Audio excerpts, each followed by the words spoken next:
La doctora en psicología, licenciada en educación y psicopedagoga Gabriela Dueñas. ¿Qué tal, Gabriela? Te saluda Raúl Varela, me acompaña Carlos Márquez. ¿Cómo te va? Buen día, Raúl, buen día, Carlos, ¿cómo están ustedes? Muy bien, con frío. Gracias por atendernos hoy, ¿eh? Y aliviados por el triunfo, aliviados por el triunfo de Argentina de anoche, vamos para va para Frenchy. Sí. Costó, pero se llegó. Todo cuesta en la Argentina, Gabriela.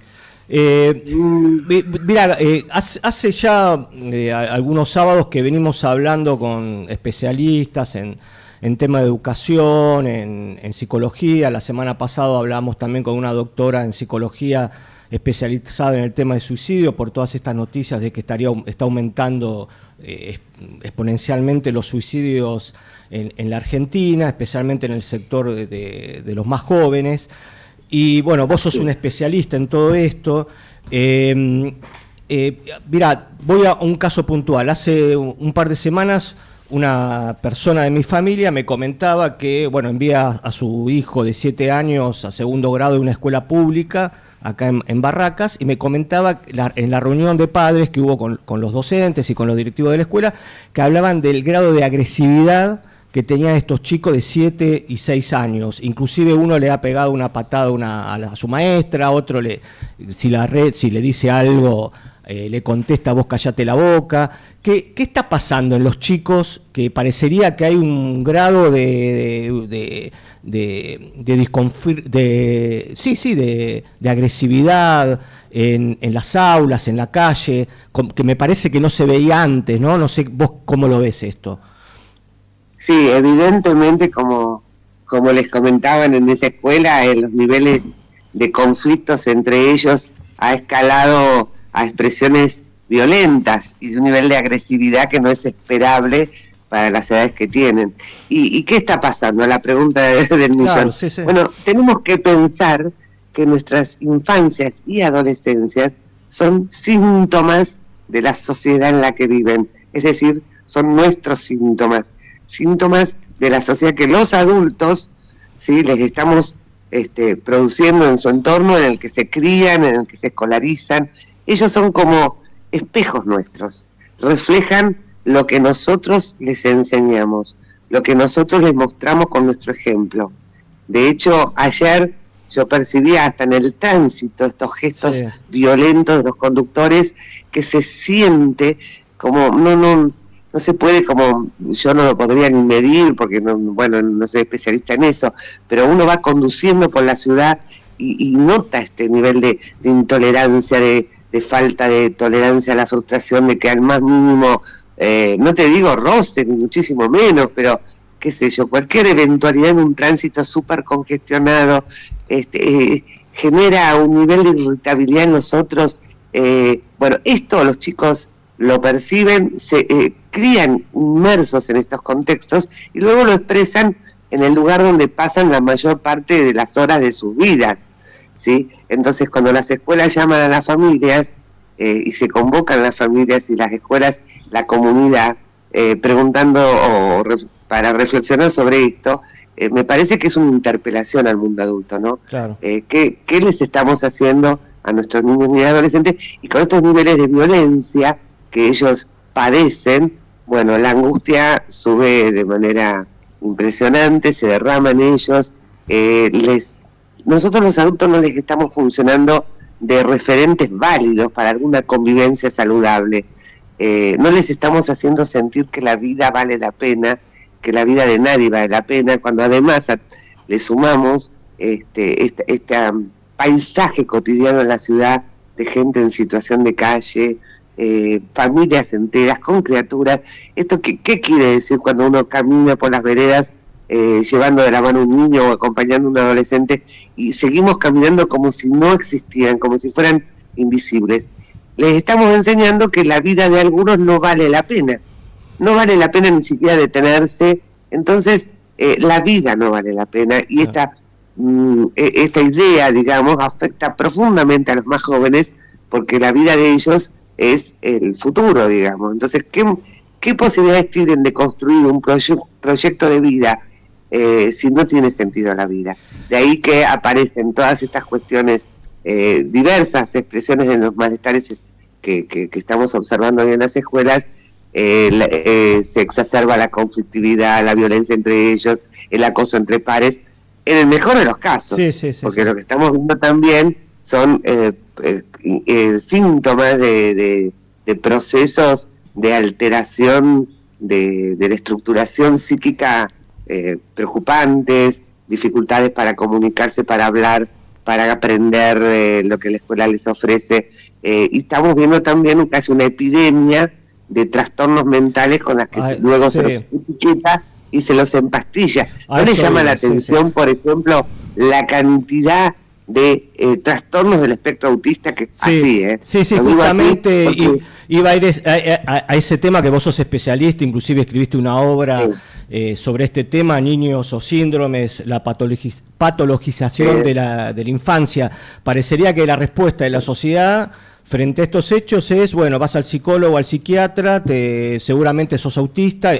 Por ejemplo, en el lugar donde yo trabajo hay somos 14, 15 personas, de las cuales 4 tienen chicos pequeños, chicos que fueron diagnosticados con algún espectro autista, cosa que antes, hace 20, 30 años no había. No sé si está bien ahora o no. Claro. Mira, lo que ha sucedido es que como sociedad adulta estamos con grandes dificultades para responsabilizarnos, hacernos cargo de una crianza saludable. Entonces, lo que tendemos a hacer, además, en el contexto de estas lógicas del mercado, posmodernas, que nos imponen estos lemas como sé feliz, no problem, be happy, producí, es que cuando un niño se nos acerca, hijos, alumnos, etcétera, con alguna expresión sintomática preocupante, rápidamente vamos a consultar al neurólogo, que han decidido, porque la verdad es que no tienen ningún tipo de prueba ciencia cierta que les permita emitir ese tipo de diagnósticos. De hecho, ponen en estos diagnósticos examen neurológico normal, diagnóstico trastorno del espectro autista, ¿sí? Y cuando uno les pregunta, ¿pero qué sería? Nacieron así, con una deficiencia neurocognitiva de origen genética, pero no hay pruebas, no hay pruebas hasta el día de hoy, te dicen, pero sí hay pastillas para resolverlo, y hay también unas propuestas que son muy aberrantes, y porque además de silenciar a los niños, los someten a ritmos de vida que realmente son insoportables incluso para un adulto, de hasta 15 sesiones semanales de terapia de reprogramación cognitivo-conductuales del lenguaje, del pensamiento, de las habilidades comunicacionales, de la regulación de los impulsos, de modo que los pibes estos salen de las escuelas, generalmente doble turno, y van de consultorio en consultorio, y no les queda tiempo, créanme, ni para jugar.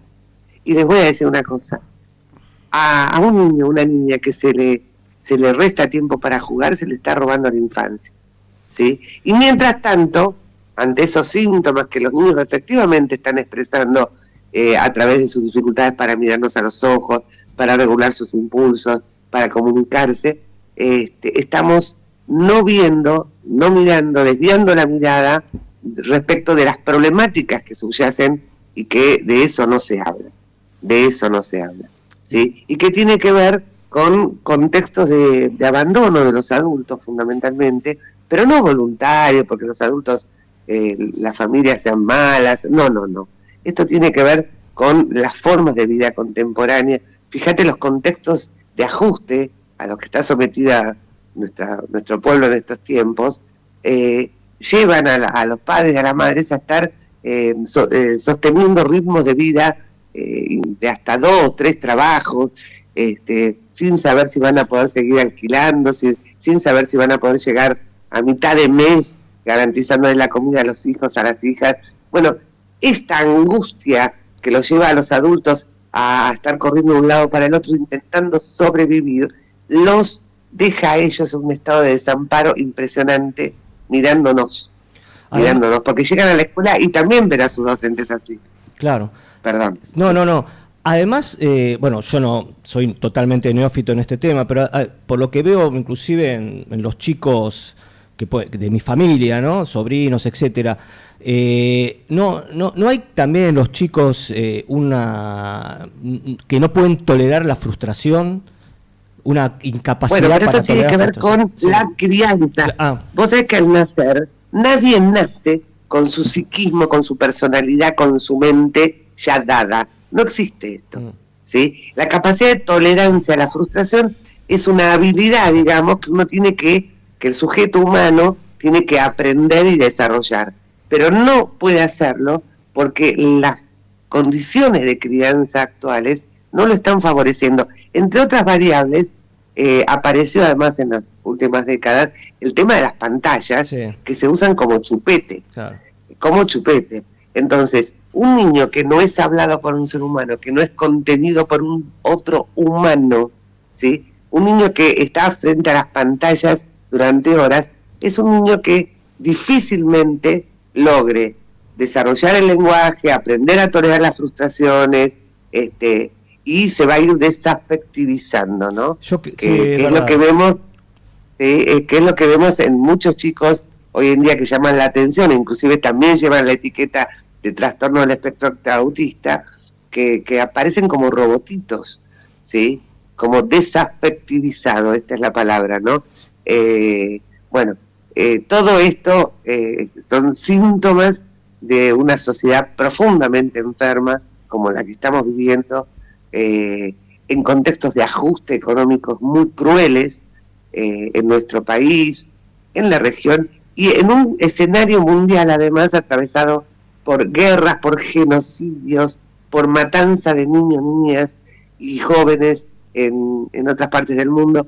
A ver, todo esto no es sin consecuencias. Acá sí se cumple la famosa teoría del derrame, pero no del derrame del que hablan los liberales de la economía, de las ganancias, sino de la angustia, de la profundo dolor de la que generan estas situaciones desde los adultos hacia abajo. ¿Y quiénes están en la base de la comunidad?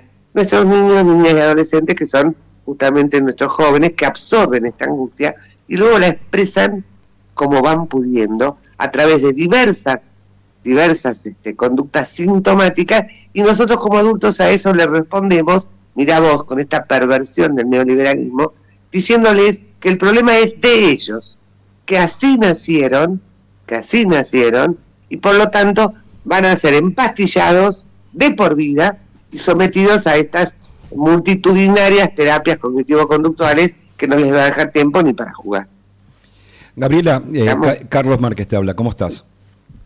Hola, Carlos. Bien, la pregunta que surge es la única que te voy a hacer porque seguramente te va a tomar un ratito, es ¿en qué punto en estas últimas 2, 3 décadas, ponele, se dejó de pensar, y esto no es una cosa superficial, al contrario, vamos a ir a una cosa muy profunda si nos ayudás, en el sentido de la vida, y no me refiero solamente a la Argentina, sino a nivel global. Digo, se supone que la carrera tecnológica científica ha generado tales avances que debería haber muchísimo más tiempo libre en cada persona, en los padres, en los chicos, en todo el mundo, para pensar en una sociedad mucho más equilibrada desde lo emocional. Me refiero a una realización desde el bienestar, a la idea de la felicidad, como aspiración mínima a algo que dijiste hace unos 15 minutos que para mí es formidable. Si los chicos no tienen tiempo para jugar, de chicos no van a ser personas, estoy convencido de eso también. Digo, ¿cuándo se perdió esto y por qué no hay comprensión social de esto? Más allá de la comprensión que podamos hacer los que estemos más intelectualizados o tengamos más facilidad o disposición a la lectura, ¿por qué no hay todavía tiempo de darse cuenta la masa, la población, nuestros compatriotas, nuestros congéneres en todo el planeta, de que está mal vivir así? Sí, no es un proceso que lleva, como vos dijiste, décadas, que ha ido degenerándose hasta estallar en los últimos tiempos en lo que se podría llamar una crisis humanitaria, una crisis de la humanidad, ¿sí? Yo creo que esto tiene que ver con la imposición, el avance de estas lógicas del mercado, que van fragmentando la red social, ¿sí? Van haciendo foco los individuos, intentando aislarlos a unos de otros. También hacia el interior de los individuos hay prácticas cotidianas que te van de manera perversa haciendo disociar los afectos de los pensamientos y llevándote a pensar que vos, además de ser feliz, tenés que ser feliz, y si no sos feliz, a pesar de las condiciones en las que estás viviendo, es tu culpa, tu responsabilidad. Esto es perverso y por eso termina estallando en la agresión vuelta sobre sí mismo, traducido rápidamente el suicidio. Claro. ¿Sí? En los casos extremos. Las autolesiones y después el suicidio. Porque si yo soy el responsable de no ser feliz, si tengo el mandato de ser feliz, y para todo esto tengo que hacerme cargo descontextualizando, deshistorizando mis condiciones de vida, bueno, entonces vos fíjate, yo pienso siempre lo siguiente: el ser humano por naturaleza puede ser definido como un ser social, ¿sí? Si vos le fragmentás la red social a este ser vivo que es social, tarde o temprano esto va a acabar con esta especie, digamos, humana. Es como si a los peces le fuéramos retirando el agua en la que viven, ¿sí? Viven gracias al agua, nadando, todo lo hacen en el agua. Si de a poco le vas retirando el agua, muy de a poco, por ahí los peces no toman conciencia porque es de a poco que se va retirando el agua hasta que prácticamente no queda agua y hay que elegir entre uno y el otro.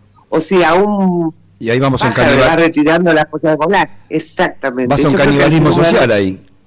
Exacto, y la fragmentación de la red social, el individualismo extremo, la competitividad extrema, te van llevando paulatinamente, progresivamente. Por eso quizás la gente no termina de tomar conciencia a tiempo de que estamos al borde del abismo, en una crisis humanitaria que ya tuvo señales importantes durante la pandemia, que te hacían pensar realmente qué nos está pasando, porque te decían que acá o nos salvábamos todos o no se salvaba ninguno. No era cuestión que yo me comprara todo el alcohol de la farmacia y mi vecino no, porque cuando saliera y tocara el botón del ascensor me iba a contagiar de COVID. Sin embargo, esto costaba que la gente lo entendiera y iban corriendo a comprarse, a acumularse todo el alcohol que pudieran encontrar, como si se tratara de un sálvese quien puedas a solas. Y no, somos seres sociales, vivimos en una red social. Yo creo que de las especies que hay vivas, somos los más sociales, los que más necesitamos de la red social. Fíjate que un ser humano, hablando de infancia, cuando nace, tarda muchos años en poder lograr inclusive la autonomía física, biológica. Depende siempre de otros y de otras. Esto es característico de la especie humana y no sucede de la misma manera en otras especies. Un caballito termina de nacer y a las pocas horas está caminando. Al ser humano le lleva un año caminar. ¿Sí? En el mientras tanto necesita de otros y de otras. Y por eso hablamos de por naturaleza social. Ahora, sí.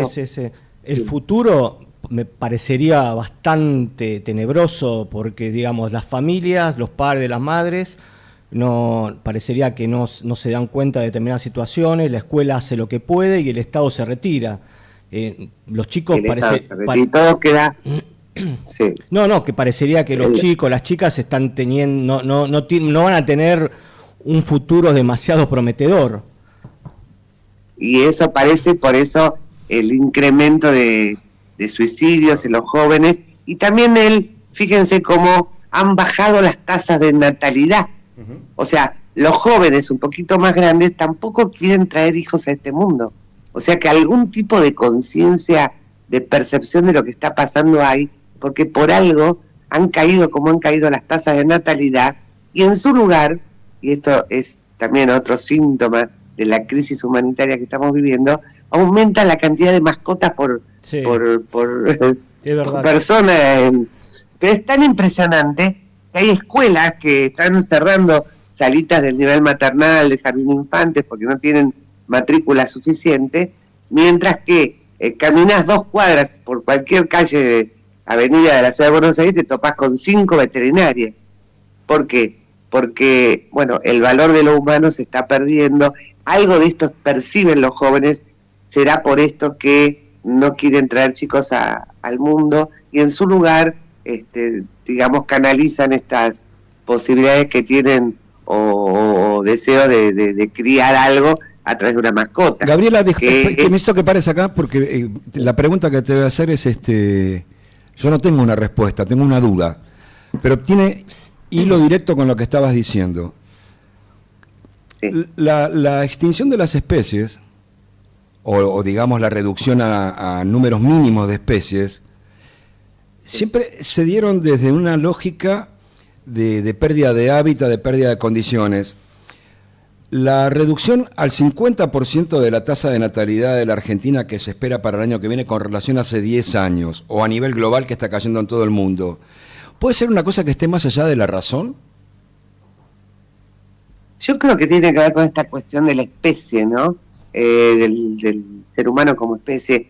Fíjate que hablaste del hábitat. También estamos en un contexto que los jóvenes tienen mucho más conciencia por ahí que nuestras generaciones de crisis climática impresionante, de guerras y genocidios en distintas partes del mundo, saliendo de una pandemia que se llevó puesta la vida de millones de personas. Y con todo esto seguimos fingiendo demencia, como se dice hoy en día, festejando goles, pero en algún lado hay cierta intuición, cierta percepción de esto que está pasando, de esta crisis, y por eso, insisto, la caída en la tasa de la natalidad, como si fuera una especie que se está extinguiendo en el ser humano, es otro síntoma de esta crisis humanitaria, civilizatoria, sumamente llamativa, que si como todo síntoma no lo atendemos, no lo entendemos, no lo desciframos, va a ser muy difícil que podamos afrontarlo, resolverlo, ¿no? Porque si no entendemos cuáles son las causas que tienen que ver con estas cosas que vos decías, las condiciones socioculturales, políticas y económicas mundiales, regionales y en nuestro país están profundizando los niveles de malestar que le hacen perder, digamos, el gusto a la vida, hacen perder de vista el sentido de la vida y la posibilidad de proyectarse a futuro, no solamente a nivel individual, sino como te decía, somos seres sociales como especie, claro, como especie humana. Bueno, Gabriela Dueñas, doctora en psicología, licenciada en educación y psicopedagoga, te agradecemos mucho el contacto de hoy. No, la agradecida soy yo, y creo que frente a todo este panorama bastante apocalíptico que estamos describiendo, tenemos que recordar que la salida de esto no es en forma individual, sino entre todos. Nos quedamos proteger la red social. Nos quedamos con tu mensaje. Por supuesto, nos quedamos con tu mensaje de que hay que recuperar, decirle al resto que la vida vale la pena y hacer algunas cosas para que valga la pena. Que tengas un buen fin de semana, Gabriela. Gracias. Igualmente, un abrazo enorme. La agradecida soy yo. Muy bien.